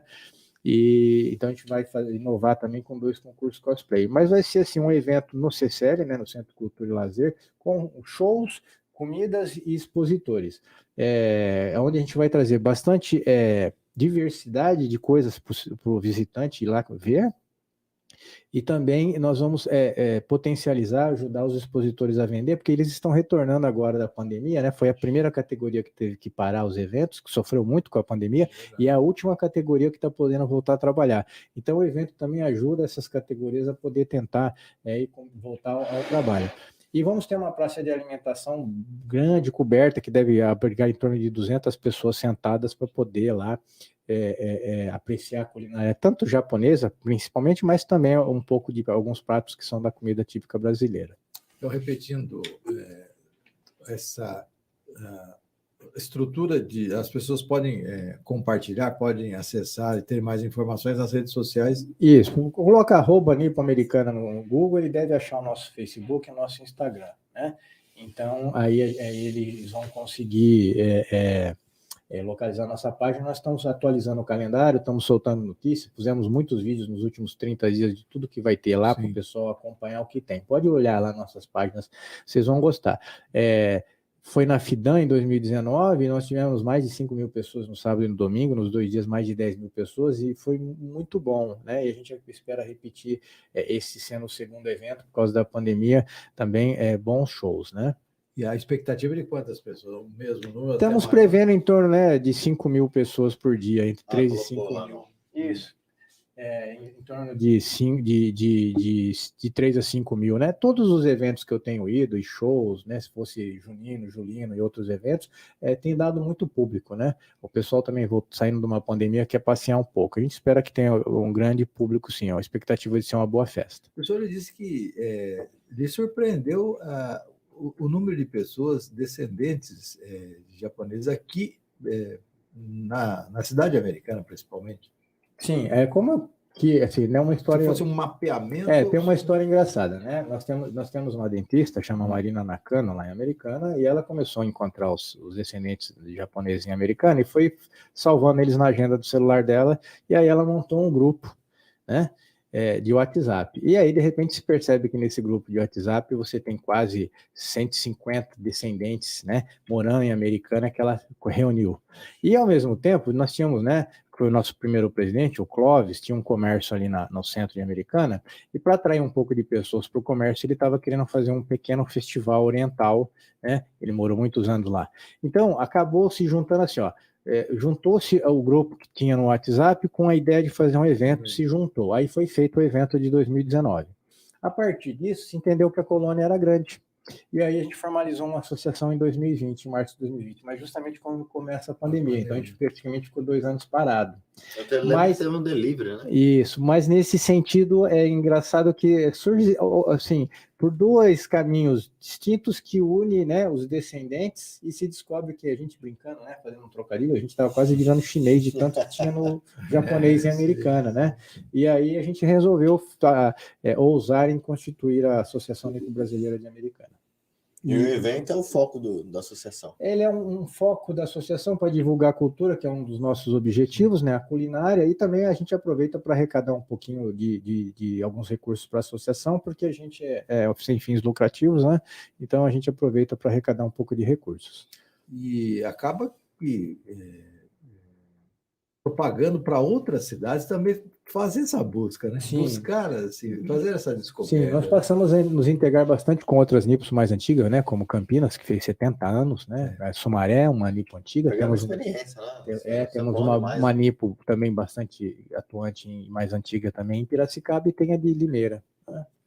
Ô, Barney, você não vai falar do... Pois é isso que eu ia falar, que assim, o nosso convidado vamos abrir. O nosso convidado aqui,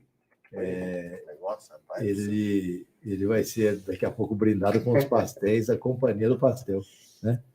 Que está gentilmente nos trazendo aqui variedades de pastéis. São os pasteizinhos, né? Olha, o Festival Nipo Americano. 19 e 20 de novembro, exposição, atrações artísticas, concurso cosplay, local CCL, Centro de Cultura e Lazer de Americana. E voltando a falar da Companhia do Pastel, que fica na Avenida Silos, em Americano, certo? Isso. E que tem uma equipe muito competente, porque assim, é impressionante. 468, Barney, Avenida Silos 468. E que tem uma equipe muito competente, que a gente é atendido rapidamente lá. Mesmo em dia de grande movimento, o tempo de espera, isso, né? O senhor que trabalha muito com qualidade, a gestão, qualidade, estatísticas, e enfim, a gente sabe que o tempo de espera é reduzido e a qualidade do produto que se serve ganha-se muito. É um fast food não sendo fast food, né? É interessante. Verdade. A Companhia passou na Avenida Silos, aqui, ó. 468. O Coronel Takeuchi é o nosso convidado nessa 15ª edição, nesse 15º episódio do Pod Padrão, o podcast do Portal de Notícias Policial Padrão. O Lucas, que perguntou muito hoje, vai fazer mais uma pergunta, né? Você que perguntou bastante. Hoje hoje você perguntou pouco, né? Ah, tá, entendi. Não, na verdade... o Major foi... Desculpa, Coronel. Que eu lembro ainda da época. É normal, fique tranquilo. Lembro do site, né? Que a gente começou bem devagarzinho. Era Americana, depois Santa Bárbara. E o nosso contrato foi você me ajudar lá no nosso setor de relações públicas também, que você nos ajudou bastante, graças a Deus. Hoje a gente está em 44 cidades, Coronel. Fico contente. Região de Campinas e de Piracicaba junto, 44 cidades. Fico contente mesmo, de verdade. E o Bargão tá no podcast. O Vargas, eu brinco com ele, né? Tem 32 anos, quando eu nasci ele já tinha 32 anos de repórter policial. Coronel, quero agradecer, sua participação aqui, esse ensinamento que o senhor nos trouxe aí nesse bate-papo, nessa conversa, e dizer mais uma vez que o senhor realmente representa muito para a segurança da comunidade americanense, porque quando o senhor chegou aqui, o senhor abraçou a cidade, foi abraçado por ela, e o senhor contribuiu muito com o americano. O senhor doou muito do seu conhecimento, do seu profissionalismo para a cidade de Americana, e isso refletiu em outras cidades da região e outras cidades do estado. Então, o senhor é um dos grandes nomes da Polícia Militar no estado de São Paulo, e principalmente aqui para a região e para a cidade americana. Quero agradecer muito a sua participação, esse bate-papo que o senhor teve aqui nesse tempo conosco, viu? O agradecimento é meu, Vargas, ao Lucas, né, nessa oportunidade de estarmos aqui, poder dividir um pouquinho dessa experiência, como nós falamos no começo, né? E a gente fica contente de poder relembrar um pouco das histórias, né? Porque agora, né? Dá para fazer mais uns 3 podcasts. Eu mesmo, depois que eu aposentei, eu tomei uma decisão para mim, né? Eu sempre na ativa lia todas as matérias jornalísticas de polícia para ver o que podia ser melhorado e lia muitos estudos científicos, etc. e tal. Aí eu aposentei, eu entendo que a gente passa o bastão para a nova geração, então hoje, por exemplo, eu evito ler as matérias, eu leio as chamadas, mas não me aprofundo, às vezes, na matéria, né, a não ser que me chame muita atenção, mas mantenho ainda, né, um pouquinho do acompanhamento de estudos científicos que saem, né, Instituto Sou das Paz, né, a gente mora numa região muito boa, a Americana sempre foi destacada e pontuada em várias pesquisas, né, cidades conectadas, né, o mapa da violência, então a gente sempre foi uma cidade muito boa, nós estamos numa cidade segura, a gente precisa entender isso, né. Então, só para concluir com o episódio, eu estou um dia no meu barbeiro, aguardando a minha vez, tinha um senhor cortando, meu barbeiro fala, ó, ele é da polícia, né? É o comandante, aqui é um dos comandantes. O senhor está com algum problema? Não, eu moro na avenida, eu vim do Rio, moro ali num prédio da Avenida do Brasil, mas é uma perturbação do sossego. Eu falei, ó, mas deixa eu perguntar, o senhor ouviu o tiro de fuzil lá? No Rio o senhor ouvia? Não, no Rio eu ouvia. Então, aqui o senhor vai ouvir perturbação do sossego, mas o senhor não vai ouvir tiro de fuzil, né? Então, agora... Melhorou. né? Então, brincando assim, nós estamos numa cidade segura e eu fico contente de morar aqui em Americana, né? E fico à disposição, a gente está sempre à disposição. Falando em passar o bastão, o senhor passou o bastão pro, né? Vamos dizer, né? A espada do oficialato, né? Pro De Agostini, né? Que retornou como segundo tenente para cá, né? Fiquei contente que, né? Assim, você se forma, você põe um anel no dedo, né? Sim. O oficial ele se forma, o símbolo do oficial é a espada, né? Tem a tradição. Quando eu aposentei, eu tinha ela na minha sala, né? E ela é considerada armamento, então tem restrição na legislação federal de armas, só o oficial pode usar, então também ela é considerada um armamento e tem suas restrições na lei federal.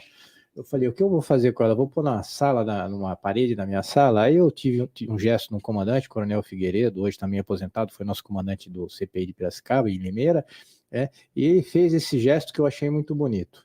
Ele doou a espada para um aluno soldado dele que passou na academia. E aí eu lembrei que nós tínhamos o De Agostini, que me ajudou muito trabalhando na gestão, né? E lembrei que ele estava na academia, mandei uma mensagem para ele, você já comprou sua espada? Ele falou, ainda não, vamos comprar esse mês. Eu falei, então toma um café comigo que eu queria te dar um presente se você aceitar. Aí eu passei a minha espada para ele, quem sabe daqui 1000 anos, se ainda existir polícia militar, eu falei, ó, se você quiser continuar uma tradição de doar a sua espada para alguém, ela é sua, você faça com ela o que quiser.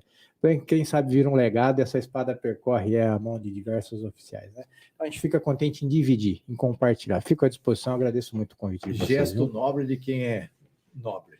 Na próxima terça-feira nós já temos um convidado e a gente sempre faz uma surpresa aqui. Surpresa sempre. Surpresa sempre. Então toda terça-feira, sim. É que a gente fez um estudo também. Se a gente divulgasse aqui, o pessoal não procurava as publicações depois, né? Então a gente deixa em off. Tá certo. Deixa a curiosidade bater. Curiosidade. Lucas, terça-feira, novo episódio, 19h30. Vamos estar aqui. Em todas as redes sociais, né? Rede social nossa, por favor, segue lá. Tudo, né? Original, né, Vargas? Como diz meu amigo Milano do Rei do Chai, ninguém faz igual. Exatamente. Tudo @policial padrão. Pode seguir lá. Facebook, Instagram, YouTube, Twitter e o site, né? policialpadrão.com.br. Bom, chegamos ao final desse episódio. Na próxima terça-feira a gente tem um novo encontro aqui, a gente vai ter um outro convidado para conversar mais, para interagir mais, para trocar ideias, para fazer uma resenha. Quero agradecer a todos que compartilharam, que estiveram conosco. Terça-feira a gente está de volta, certo, Lu? Com certeza. Obrigado, Boa semana para todos. Obrigado. Top.